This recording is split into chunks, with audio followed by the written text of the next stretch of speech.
I'm Laurie Cardoza-Moore, and this is Focus on Israel.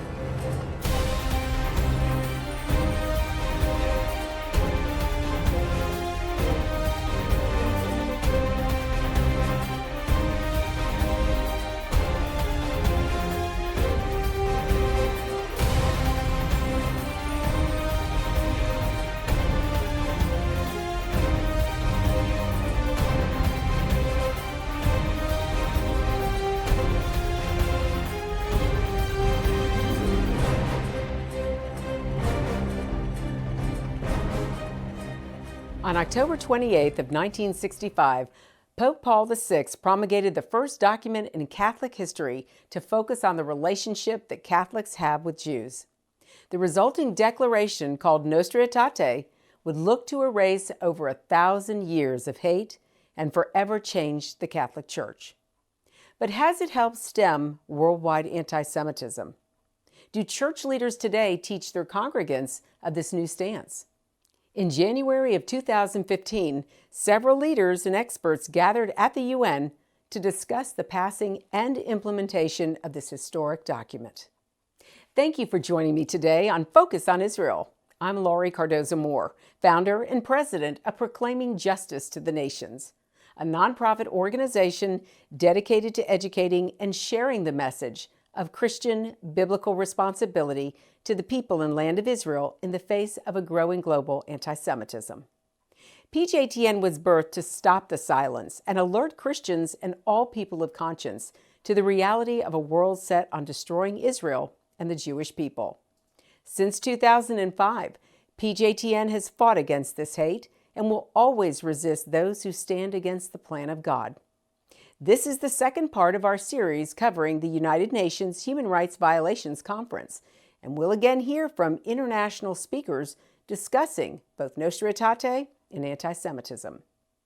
Nostra Aetate was voted into being over 50 years ago, yet little has been done to implement it around the world. We'll first hear from Monsignor Guy Massey, who is the chairperson for the Ecumenical and Interfaith Commission for the Roman Catholic Diocese of Brooklyn. After the Monsignor is Rabbi Dr. Analia Bortz. Dr. Bortz is a senior rabbinic fellow at the Shalom Hartman Institute in Jerusalem.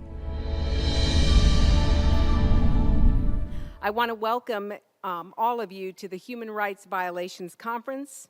Today we'll be addressing the rise of global genocidal anti-Semitism and Vatican II's Nostra Aetate. We are now going to move to our panel again and open with discussion with Monsignor Guy Massey. Monsignor Massey, you have the floor.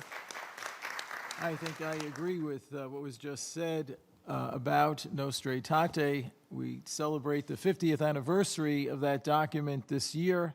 The document, as you have just heard, not only condemns anti-Semitism, but also recognizes very clearly the roots of Christianity in Judaism, from the patriarchs to the apostles to Christ himself to ourselves, and as a result we share that common religious background.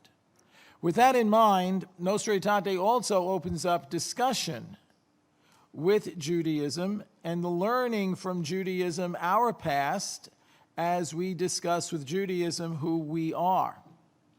Nostra Aetate also opens up discussion with Islam and approaches Islam from a very interesting perspective as a recognition that God speaks in so many different ways and we find truth in so many different places. It is a document that opens our understanding of people on all of these religious backgrounds. This is a very dangerous time. And so when we look at documents such as Nostra Aetate, which opens up this dialogue, it also opens up and is based on what we believe, the dignity of humanity.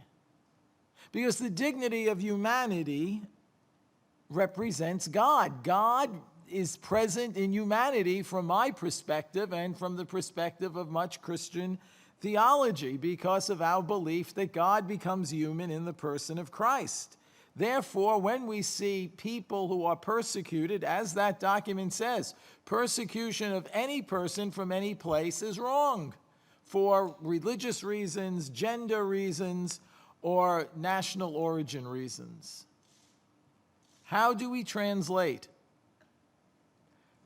the ability of each of these religious traditions, whatever they are, to translate into the dignity of the human person, which is God-given? In each of these, when you are against someone, when I'm reading these things on the graffiti, when we're singling out people for who or what they are, it shatters the image that is divine from my perspective. And in that, then for those who are morally minded, there is sin. Nostra Aetate, 50 years, has opened up a great panorama of learning and of mutual appreciation. However, fundamentalism, wherever it is, in any of these communities, is a problem. Perhaps the genesis of that problem is fear. How then do we not only condemn anti-Semitism and these persecutions, but how do we educate people who are of the thinking that this is a dangerous time for them? In our generation, in our time of Google, of internet, of technology that puts us in touch with the world in an instant, we are still facing the primitive behavior of hatred because of national, religious, or ethnic background. There's something profoundly sinful in that. Our next panelist, I would like to introduce you to Rabbi Dr. Analia Bortz. Please welcome Rabbi Bortz.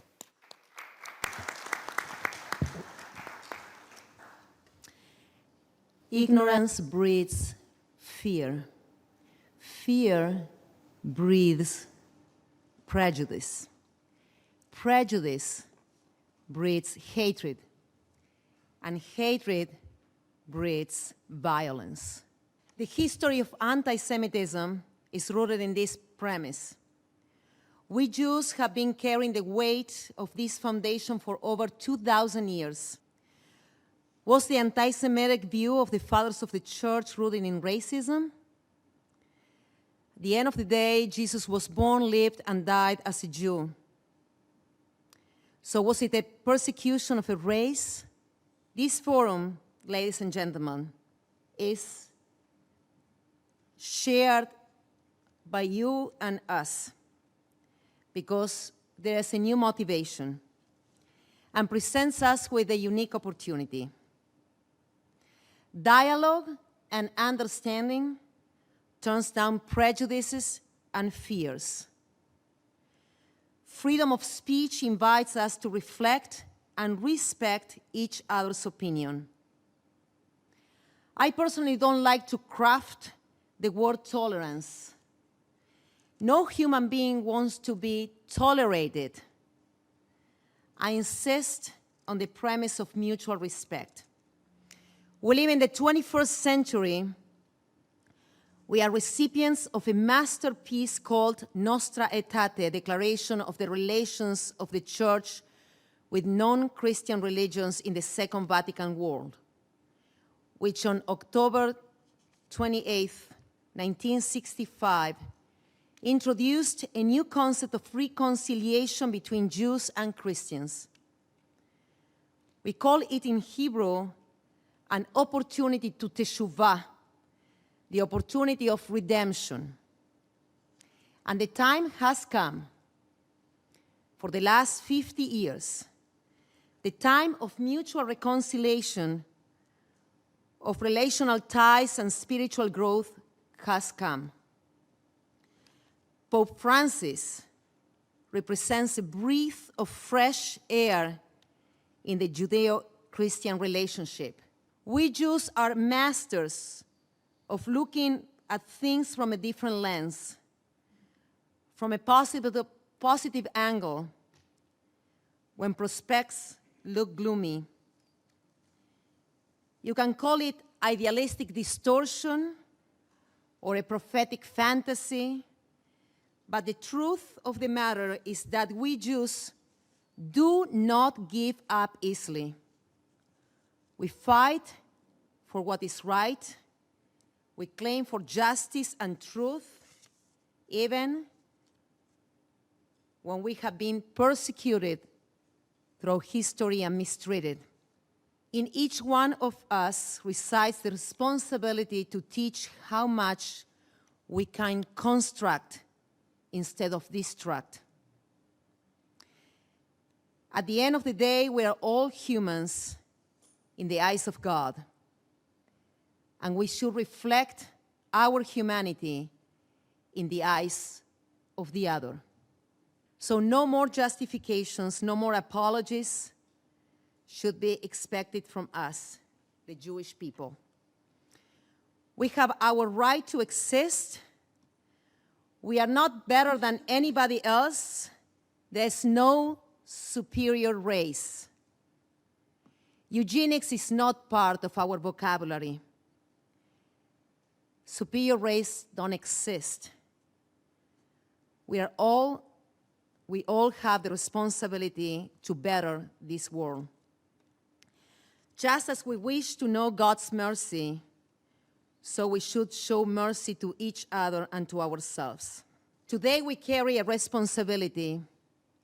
Each one of us, this honorable forum, and you as honorable guests, the responsibility of being ambassadors of mutual understanding, of mutual respect, of bettering this world.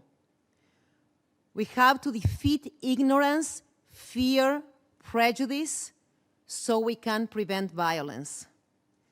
We have to start at our kitchen table, at our own families, indoor homes, in schools, on the streets, through social media, and our wings should spread globally.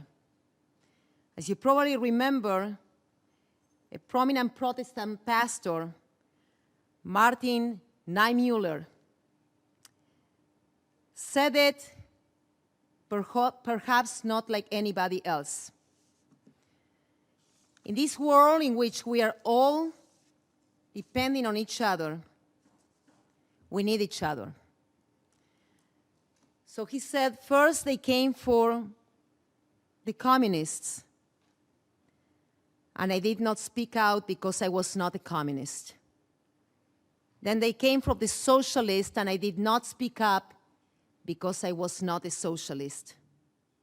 Then they came from the trade unionists, and I did not speak up because I was not one of them.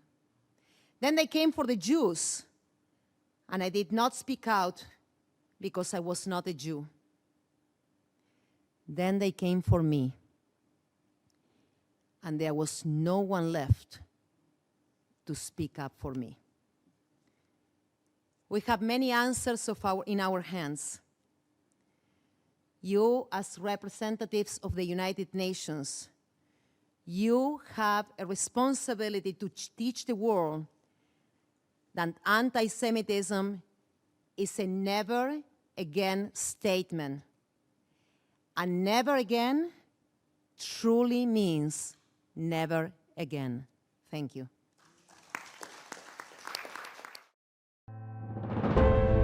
I want to take you to Israel in pictures and film. I want you to see how God's sovereign hand can be seen before our eyes right here in this land. That's why PJTN is offering a special anniversary package that includes a captivating new book and award-winning DVD. Israel Rising is a unique visual story of Israel's miraculous journey from unforgiving desert to thriving nation.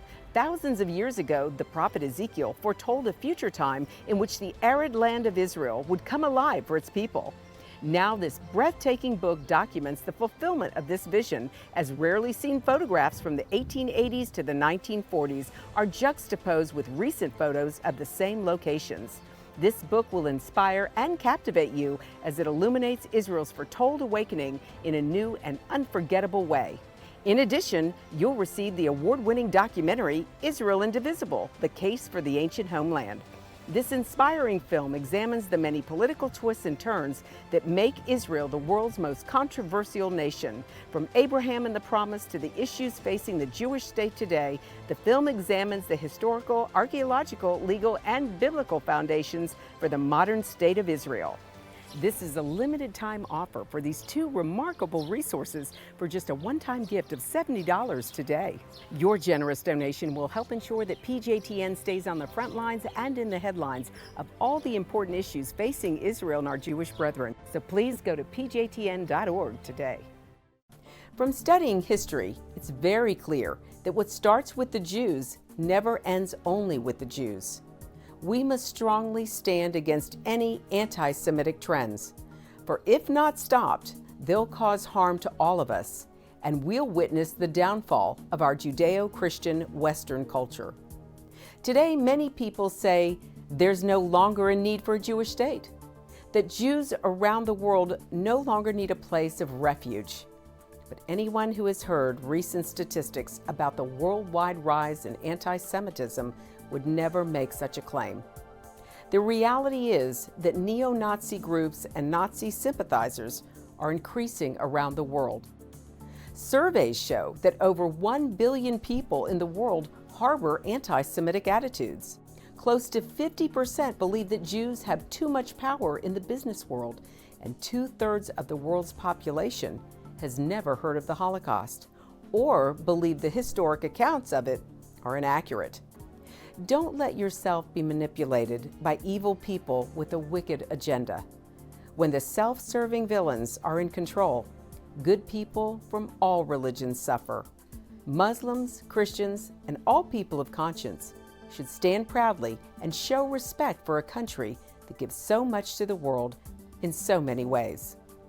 Do your part, do your research, and do what you can to make a difference. Because what happens in Israel does affect us all. This is not just a Jewish or just an Israeli problem. This is a problem for all humanity, for each and every one of us who believe in freedom and human rights. Learn more about what you can do at pjtn.org.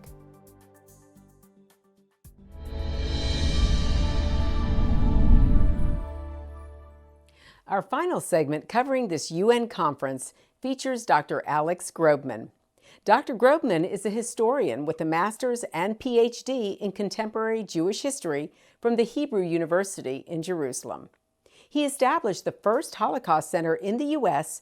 and served as its director. He is currently working on a book about the media bias against Israel.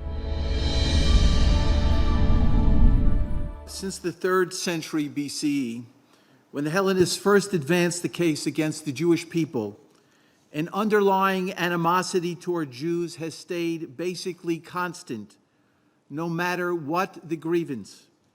Pagans dislike Jews for being aloof, for refusing to worship their gods, for their practice of marital exclusivity, dietary restrictions, and missionizing.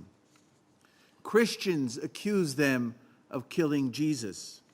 Enlightenment theorists condemn them for Christianity. Populists who supported the right of the people to fight against the privileged elite blame them for modernity. And Islamists depicted and continue to depict them as being in the vanguard of Western ideas and values. During the medieval period, Jews were blamed for causing the Black Death by poisoning Europe's wells. They were accused of engaging in black magic, witchcraft, profanation of the name of the host, of scheming to destroy Christendom, and of committing ritual murder in order to obtain the blood of non-Jews for the use in religious rituals. This latter accusation became so common that it earned a name of its own, the blood libel. In the 19th century, blood libels reached, quote, academic proportions and occasionally led to outbreaks of violence throughout Europe. They continued to endure primarily in the backward areas of Eastern Europe and the Russian Empire, and the Russian government exploited this myth to incite pogroms, but the accusations eventually lost their potency, especially in secular urban areas. In rural regions, the legend persisted through the encouragement of the Catholic Church, whose local priests continued to attest to their veracity throughout the 19th century and well into the 20th century. A secret manuscript was fabricated between 1898 and 1903 by Russian anti-Semites working in Paris for the Tsarist secret police, who were instructed to identify the Jews as the source of an insidious plot to oust the Russian monarchy. The manuscript they produced became known as the Protocols of the Elders of Zion. Hitler used the protocols to explain his theory of how Marxism had created a weapon by which international Jewish financiers could manipulate the world. Henry Ford used the International Jewish Series in the Dearborn Independent to reach millions of Americans, especially from those in rural areas who knew little of Jews except through rumor or religious studies, and were exposed to the protocol's myths about a worldwide Jewish conspiracy.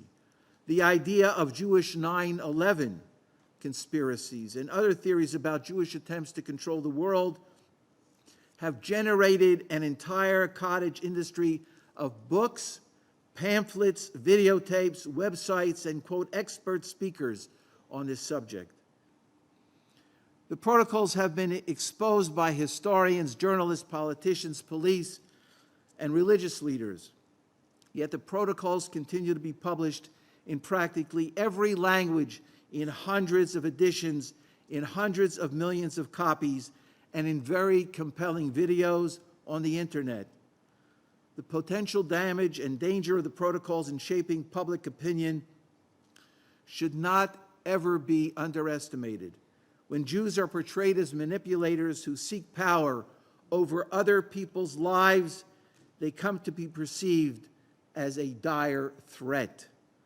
It is therefore particularly disconcerting that this false and harmful perception of Jews is embraced even today by leaders of the Arab Muslim world, where the protocols are published in vast quantities and cited in the writings of mainstream academics, not the crazies, in mainstream academics in London, Paris, Berlin, Barcelona, Caracas, and other Western cities today. As we heard, protesters carry signs with anti-Jewish slogans. Hitler was right. Be prepared for the real Holocaust. Cleanse the earth from dirty Zionists. Israel is the anti-Semite. Or the cancer of the Middle East, Israel must not exist. Anti-Semitism and anti-Israel attitudes on campus are closely linked to disparaging attitudes to America, opposition to free market capitalism, and distrust of business. In other words, if anyone thinks for a moment that this is just an issue alone, they are really, their head is in the sand.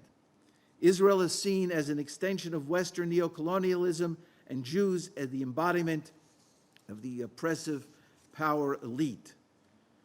But anti-Semitism has long been seen by Jews as a harbinger of profound problems and a clear indication of fissures within society. Eric Hoffer, a former longshoreman and non-Jewish American social philosopher, recognized the double standard and hypocrisy in the way Jews were being portrayed and treated when he observed, "The Jews are a peculiar people. Things permitted to other nations are forbidden to the Jews. Other nations, when victorious on the battlefield, dictate peace terms. But when Israel is victorious, it must pursue peace."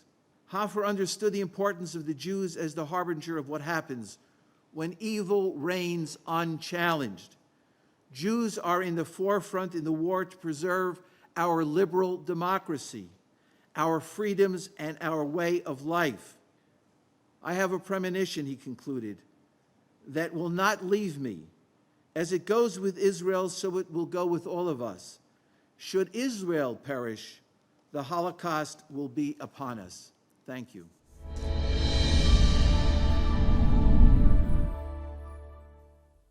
If you'd like to learn more about Nostra Aetate, please visit our website at pjtn.org and order our special Focus on Israel program about the making of this historic document.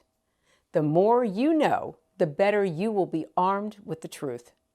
As with Queen Esther, from the book of Esther in the Bible, each of you has been brought into this world for such a time as this. We are seeing signs now that were predicted in the Bible thousands of years ago. The question remains, how will you answer God when asked what you did to help Abraham's seed? Armed with the truth, we each have our own area of influence and power. Each of us can do something at home and in our communities to establish God's justice in the world. Take a stand now. Here are some suggestions of things that each of us can do.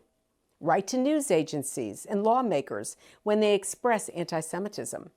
Be a leader in your community and in your church. One person can make a difference. Be brave. Lovingly speak up in conversations with your friends and acquaintances. Stand up for God and the Jewish people in everyday discussions. Get involved with and support pro-Israel organizations such as PJTN. Call your senators, congressmen. Let your elected leaders hear from you. Visit our website to learn more. Sign up to receive free action alerts and order our films to share with family and friends. Please encourage everyone you know to tune in and become informed. If you're interested in starting a local PJTN chapter to combat anti-Semitism in your community, please contact us at info@pjtn.org. God bless you, and thank you for all you do on behalf of our Jewish brethren and all Israel. We'll see you next time on Focus on Israel. To support this program, send your tax-deductible gift to Proclaiming Justice to the Nations, P.O. Box 682711, Franklin, Tennessee 37068. You can also support PJTN online. Visit pjtn.org or call 1-877-873-9020. Anti-Semitism has reached epic proportions, and Israel is now surrounded by nations who seek its destruction. For Israel to lose just one battle would mean losing everything. As Christians, it is our biblical responsibility to stand with our Jewish brethren and Israel. PJTN needs your help to reach more Christians with this urgent message. Please visit our website to become a member today and order our award-winning documentaries. You must decide that you won't be silent. Sign up now at pjtn.org. God bless you and thank you for your support and prayers.